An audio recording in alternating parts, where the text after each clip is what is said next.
I'm going to be reading a section from my book, and in this section, I've just gone through a particularly bad time, and I've experienced a universal experience that I call the FTR, or the failed transitional romance. You know, I worked for the government, I was into acronyms.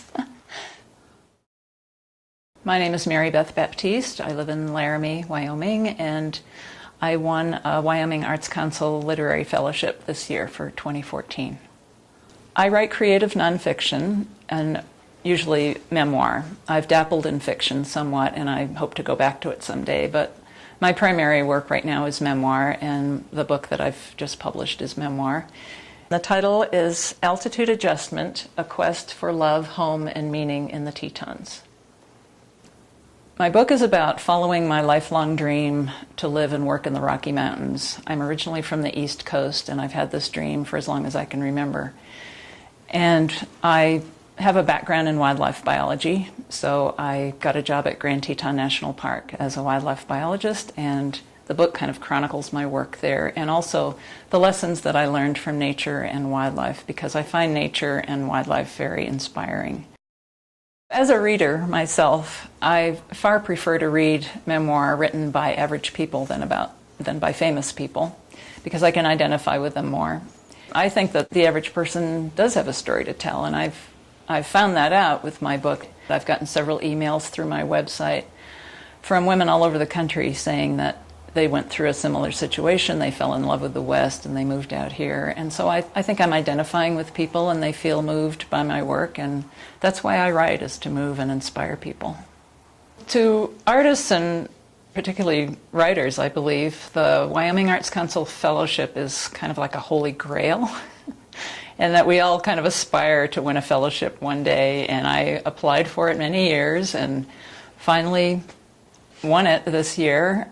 Interestingly enough, I won the fellowship, or found out that I won the fellowship, around the same time that my book was in the process of being published. And I was also realizing that I needed an online presence to promote this book, and I needed a website. And I am nowhere near tech savvy enough to do that myself, so I was able to hire a professional website designer, and he put together a beautiful website for me. Writing can be a very lonely endeavor. We often wonder why we keep at it for years and years and years. We keep writing and sending things out for publication, and we have more rejections than you can imagine. So getting support from the Wyoming Arts Council, both financial and literary support, has been amazingly productive for me, and I'm so grateful to the Arts Council for this fellowship, because it's, for one thing, it enabled me to get this really nice website, but also just the support. It gives you this validation that your work is worthwhile, and it makes me keep wanting to do it, because so many times I wanted to just give up. So I'm really grateful to the Arts Council for not letting me give up, just giving me that little push to keep at it. In this passage, my friend and co-worker Rachel and I are going to Half Moon Lake, which is in the northern part of Grand Teton National Park, because someone had spotted a trumpeter swan there, and we were going to go see if we could find it. Well, we never found the swan, but what we did find was remarkable. The sun is strong, warming the air to t-shirt temperature. We wade through scratchy sagebrush. As we approach the expanse of dry, cracked mud encircling the lake, I grab Rachel's arm and point. Look at that! The ground ahead undulates and writhes with hopping dark spots. Locusts? Mormon crickets? We creep closer. Covering the ground are hundreds of baby boreal toads, so many that we have to sweep them aside before we step to avoid squishing them with our boots as we walk.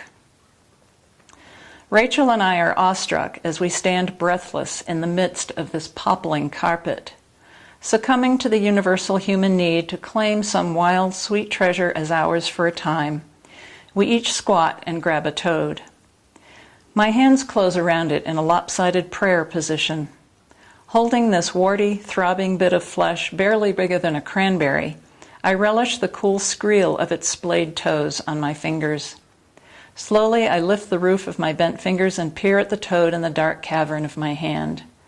I feel the need to keep it shaded, fearful that it might perish in the light while it's in my care.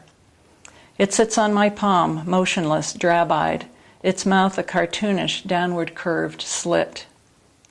When I was a little girl, my father, returning from a country drive, said he'd held an injured baby rabbit in his hands for a few minutes before setting it back down on the ground, where it would surely die. Horrified, I asked, "Why didn't you bring it home so we could take care of it?" "Mary," he said softly, "that bunny was too sick. You couldn't have made it better." I launched into a hissy fit, pounding my fists on my thighs. "Then why did you pick it up?" He sighed. "I don't know. It was so cute that I just wanted to hold it for a little while." It's called love. I know that now, and I'm humbled. I touch my fist to my chest, then kneel down to release the toad. It bounces away. I think of all the elk, moose, bison, and deer with their offspring that I've seen this summer, and of my treasured trumpeter swans.